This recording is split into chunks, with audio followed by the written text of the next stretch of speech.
Lesson 1.6, we are going to be converting back and forth between fractions, decimals, and percents. So we're going to start by reviewing the definition of place value. And that is the value, the value of a number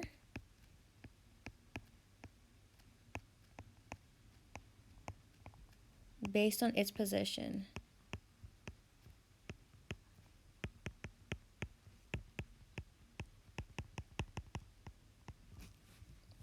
And we can actually use that value to write decimals as fractions. For example, if we have 0.3, that 3 is in the tens place, so that's its value. It means I've got 3 tenths. Or if that 3 is in the hundredths place,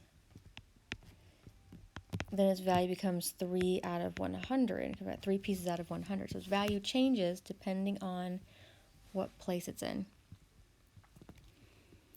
Okay, so the shortcut for repeating decimals as a fraction is we'll follow the same rule that we do with regular decimals and find its place value, but instead of 10, 100, 1,000, it's always going to be out of one less. So instead of it over 10, it'd be over 9. Instead of over 100, it'd be over 99, and so on. So number 1, for example, 3 is in the tenths place. So instead of 3 tenths, it would be 3 ninths. And then we can reduce that. I can divide them both by 3 and get 1 over 3. Number 2, I'm going to keep the 4 whole number. That part won't change.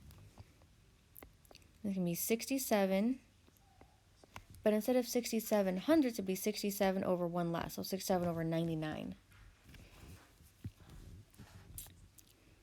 And then the negative sign stays, 3 whole number stays. So we've got 712. The last digit is in the thousands place. So a regular one will be over 1,000, but because it repeats, it'll be over 1 less than 1,000, which is 999. The regular math classes, we're actually going to skip number 4, where only part of the number repeats.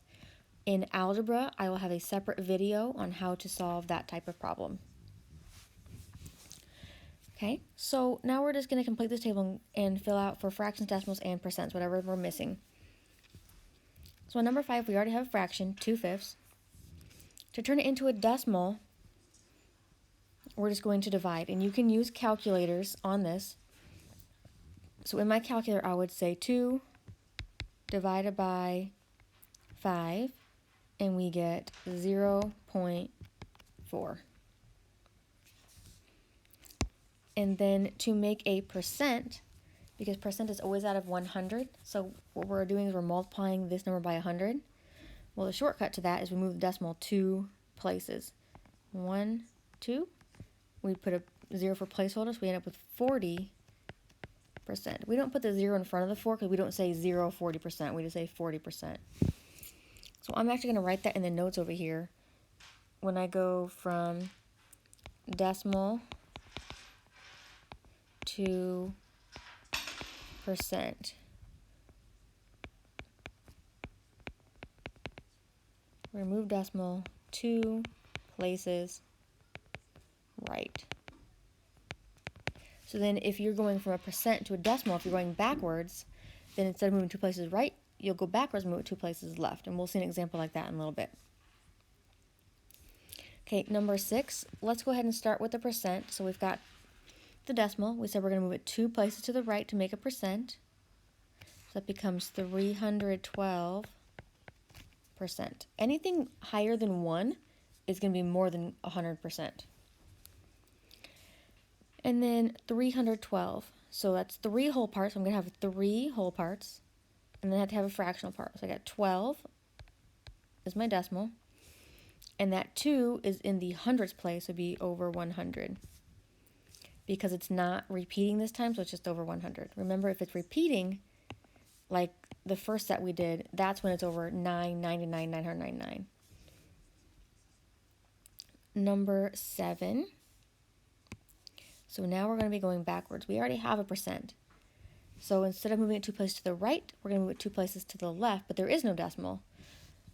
we can always add a decimal at the end, so 65 point, and then we put 2 places backwards, so left, 1, 2, and I get 0.65 as my decimal. And then that 5 is in the hundredths place, so I have 65 parts out of 100. Because I've got no number in front of the decimal, there's actually a 0 there, so I have 0 whole parts. So I don't have a whole number in this fraction, just a 65 over 100. Number 8, 2 and 1/8. So in my calculator, I'm not going to worry about the 2. If I have 2 whole parts here, then I know I'm going to have 2 whole parts in my decimal. So I'm going to take care of that first. So really in my calculator, all I've got to worry about is 1/8. So that's 1 divided by 8. And that's going to give me what comes after my decimal. So 2 point, and then what comes after the decimal for my calculator, I get 125. And then I want to turn it into a percent, so we move that decimal 2 places and get 212.5%.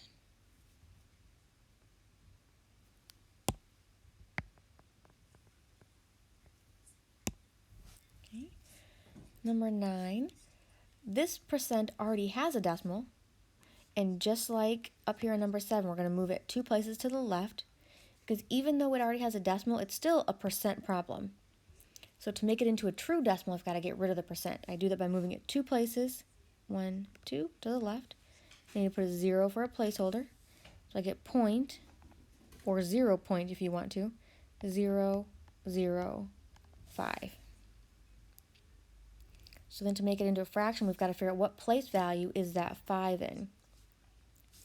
Well, the first one is tenths. Then we have hundredths.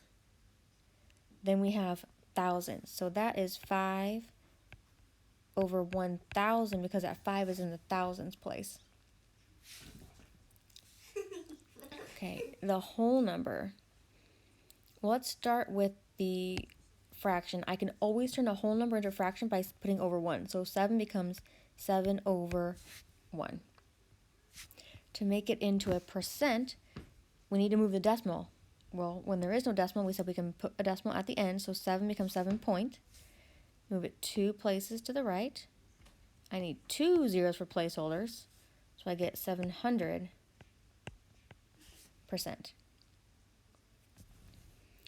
Okay. Then we're going to use that to help us approximately place these numbers on the number line. The problem is they're not all in the same form. So first I want to go through and I'm going to put them all in the same form. So 5.6 repeating means I'm going to have a bunch of 6's here. So I can round and say that, well, that's going to be about 5.7. And then we practiced estimating square roots back in lesson 1. So the square root of 26, think about that chart we made where I had the square root of 1 is 1, square root of 4, square root of 9, and so on. I'm just going to get a couple on here just so we can find our square root of 26.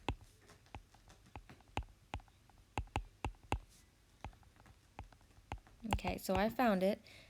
26 falls right in between 25 and 36. Really close to 25, but just over that. So because it falls in between here, then it must fall in between their answers of 5 and 6. So this is going to be 5 point something. And because that 26 is awful close to 25, that decimal's got to be awful close to 5. So maybe 5.1 or 5.2, something around there. Then I can just put this fraction in my calculator, 21 divided by 5. Fraction bar means divide, so 21 divided by 5.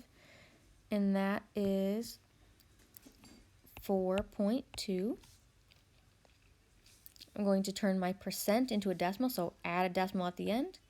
Move it 2 places. We get 3.72. Okay, we also looked at this square root back in lesson 1. Let's ignore the square root for a second. 32 divided by 2, well, that's just really the square root of 16. And I know the square root of 16 is exactly 4. 4.8, already in the right format, it's just 4.8. And another estimating. So if I look back at my list off to the side over here, square root of 2 falls in between 1 and 4 here, which means its answer has to be between 1 and 2. So this is going to be 1 point, something pretty close to 1, because 2 is just about 1. So maybe 1.2, 1.1. But then when I have to add the 5 to that, I end up with about 5, I'm sorry, not 5, because we're adding 5 plus the 1, so it's about 6.2. So if I look at my numbers here, I have just a little bit below 4 and a little bit above 6. So let's make these 4, 5, and 6. This way it covers a little bit above 6 and a little bit below 4. So I should be able to fit everything on here that way. And we are just estimating. It does not have to be exact. So let's start with 5.7. 5.7 is a little more than halfway. So we're going to list that, and that's a 5.6 repeating. And the 5.1 is just a little past the 5, and that was originally the square root of 26. 4.2 is a little bit past the 4, and that was originally 21 over 5. 3.72, a little over halfway past the 3 towards the 4, so maybe around here, and that was originally 372%. 4.8, almost to the 5. That was already 4.8. And then our last one was about 6.2, so a little over the 6. And that started out as 5 plus square root 2. So notice I'm always writing my original form. I did this work so I knew where I was going to estimate it, but I always want to show what the original number was when I put it on my number line. As you work through these or do additional practice, make sure you're adding in any notes or summaries on the page to remind yourself which way to move the decimal, the different place values, or any other notes you might need to add.